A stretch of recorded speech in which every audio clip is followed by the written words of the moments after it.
with Birmingham City Council's jobs under threat, I might have to look for other things, which means I might have to step down to step 2.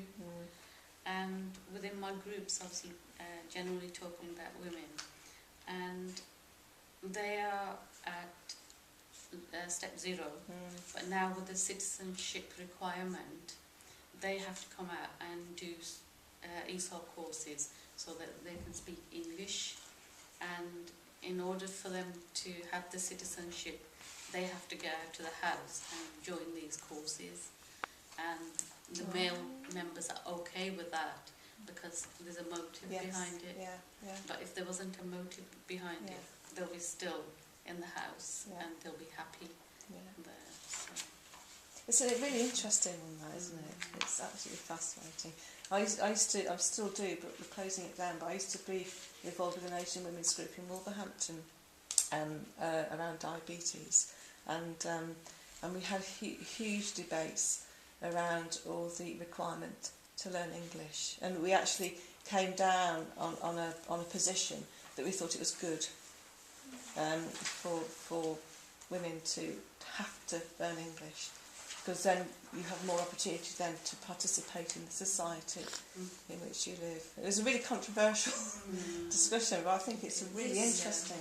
I think that again relates to other things that are controversial, like this issue about the veil. Because on the one hand, you know, a part of you thinks that you know, you should be allowed to dress any which way you want, and if you want to wear that, that's fine. It's a personal choice, and the state should not be involved in that. But on the other hand, a part of me feels, well, you know, like the men that have been compelled to allow their women to come out to do the ESOL, it's something that can be used by women that don't want to wear it to say, well, it's illegal now. But, you know, I feel sort of torn.